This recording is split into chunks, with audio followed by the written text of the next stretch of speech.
Again, nothing in this video is meant as a personal attack against anyone mentioned. I am just pointing out that we have these dynasties, and many of the people in these dynasties did nothing to gain the political clout that they had except the family name. Power by birthright is what we fled from. Power by birthright is a monarchy, not a republic. Family name does not entitle you to power. I repeat, family name does not entitle you to power. Alright, just to clarify where I'm coming from here, Democrats often claim we're the party of the oppressed, we're the party of the downtrodden, we're the party of the little guy, the minority, the women. Really?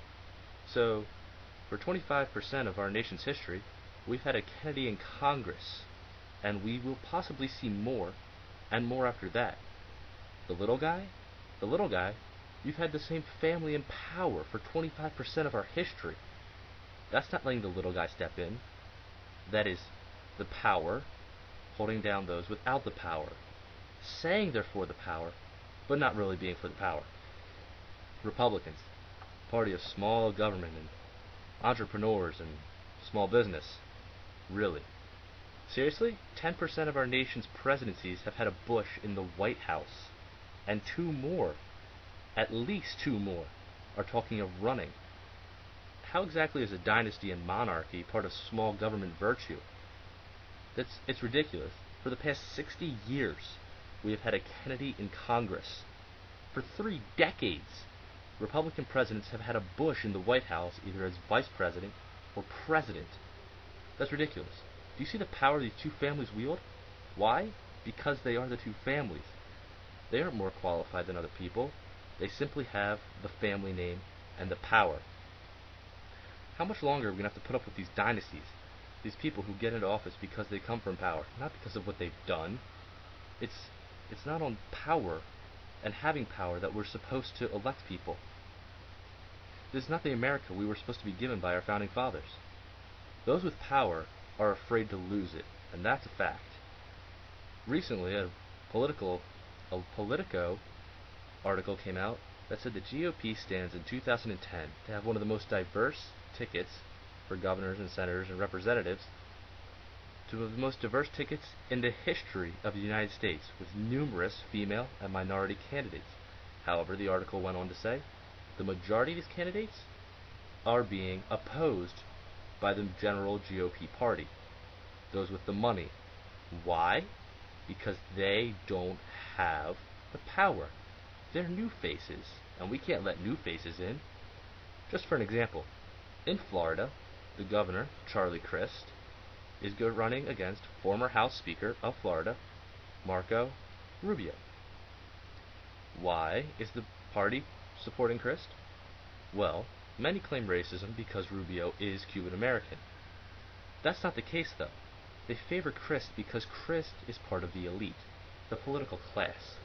He's had power. We should continue to give him power. We pat your back, you rub our back. Little payoff, little not paying attention on the ethics committee, that sort of thing. And who cares? Massachusetts Dems want to pick another Kennedy. Why? Because a Kennedy's always been in the Senate. We should always have a Kennedy in the Senate. That's no reason to have a Kennedy in the Senate. Does that mean they're more well qualified than anyone else? It's ridiculous.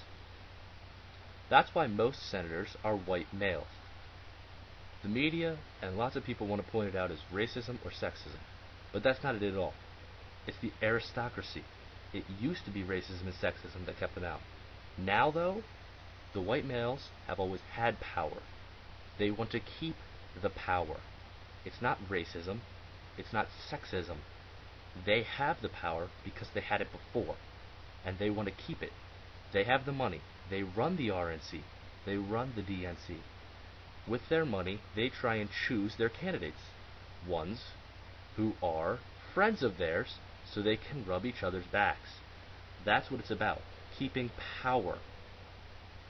And we let them get away with it because we vote Democrat or we vote Republican. We don't look up candidates. We just vote for pull the R or pull the D lever. But that's ridiculous. I mean, just look at this example right here. Under Bush and the Republican Congress, Deficit spending got to the all-time high in the nation's history. What did Democrats do? They said, we need to get the deficits under control. Balance the budget at all costs. And they got elected mostly on that message of saying Bush and the Republican Congress messed up and ran up the deficit too high. And then the Democrats got into office. And what did they do? They ran up the deficit even higher. They got President Obama elected. The deficit went higher. Now what do Republicans say? Balance the budget. You got to get deficit spending under control. You'll notice something. When a party is in power, they spend. The party that is out of power says, don't spend. And when the party that was out of power now is in power, they say spend, spend, spend, spend, spend. Who cares? And the party that is out of power complains about the spending. All they care about is power. They don't care about us. They just want to spend the money when they're in power, and they don't want their opponents to spend it when they're in power. They do whatever suits them. Just look at Arlen Specter. He's changed parties twice. Why? Because he thought he couldn't get elected. They have been in Washington too long. They just want to keep their power. They will do and say anything to keep the power that they have always had and that they feel is their right because they think they can be an aristocracy. But we won't let them any longer. Here's the quick and easy solution, though it will take some work on our part. Research candidates. See what they believe. Vote for candidates and campaign for candidates in your primaries that actually believe what you believe. Fight back against the power. Don't donate to the RNC. Don't donate to the DNC. Donate to specific candidates who believe what you believe. Then vote for them. Don't pull the generic Republican ticket. Don't pull the generic Democrat ticket. Vote for what you want. That's how we're going to retake Congress. That's how we're going to reform America and balance the budget. We need to vote for people who believe what we believe. Vote out the old power. Bring in the new faces. This is what we want. Don't let them tread on us. Fight fire.